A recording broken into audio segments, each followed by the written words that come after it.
All right, NFL fans, with camps finally underway, here are the top stories from around the NFL. Jets, Jets!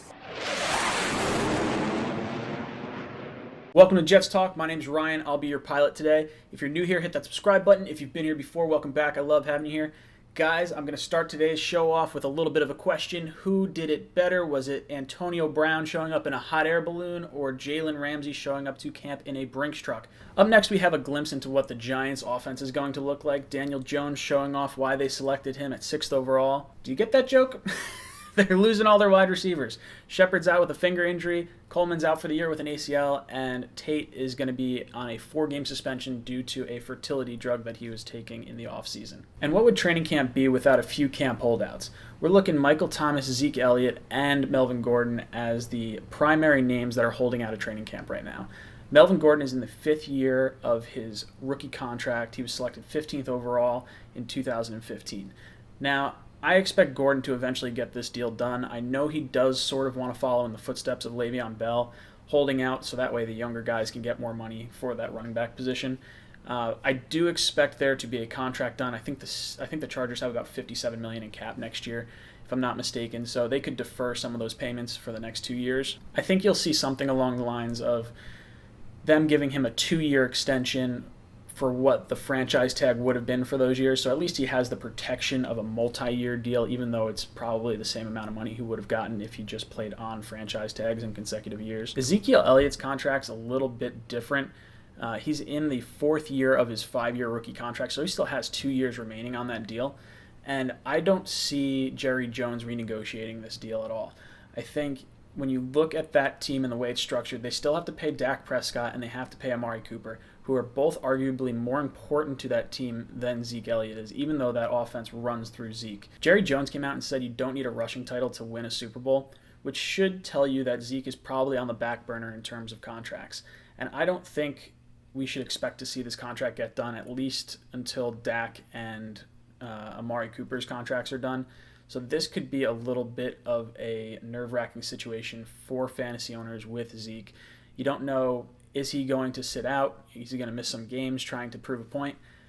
This is something to keep an eye on. Michael Thomas, the wide receiver from New Orleans, this dude has been an absolute freak. I've had him and Breeze on my fantasy teams the last few years. The Wombo combo between them has been absolutely incredible.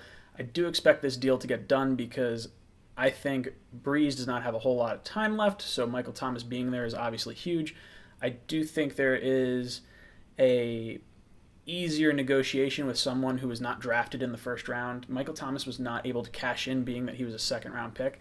So I think he's going to get paid like the top wide receiver that he is. And I think he's going to get the highest contract, but I think it won't be as hard of a stalemate as it may have otherwise been, like players like Julio Jones or some of those other guys. Speaking of camp holdouts, Le'Veon Bell has officially released a statement saying that he apologizes to all fantasy owners that drafted him last year. It would have been nice had the fantasy owners listened to him and said he was going to sit out all of last season. I was smart enough. I did not take him.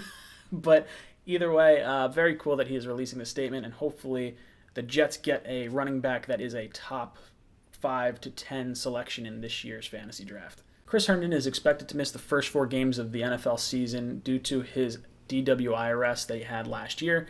Obviously, I think that means a lot for Sam and the development of this offense, but I think it also means more playing time for Trayvon Wesco, the 4th-round pick that we took out of West Virginia.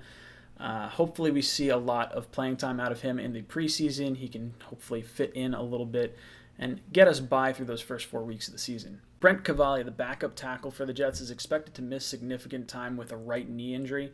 Now, obviously, this is not good for the Jets. We have a relatively weak offensive line right now, or at least that's how most fans see it. And losing any kind of depth on your offensive line is not good when you're already weak at it. Cavalli was our backup left tackle and right tackle, so with Shell coming back off an injury, I expect us to see more reps from Edoga.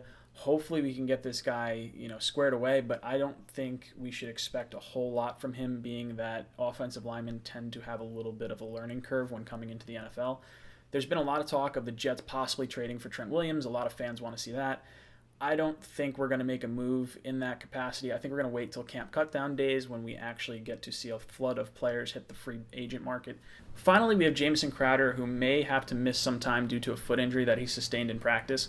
He is one tough SOB, as proof by this shot from Brian Poole the other day. He bounced right back up. Now, hopefully there's nothing major going on with Crowder because I think he's going to be a critical piece of this offense this season. I do expect Burnett to get a little bit more playing time. I think you'll see some of our shiftier players line up in the slot to help compensate for that loss. Obviously, I hope Crowder's okay. I hope he can, start week 1 and we're going to be all good. Let me know what you guys think down below. What are your biggest stories from camp? And as always, go Jets.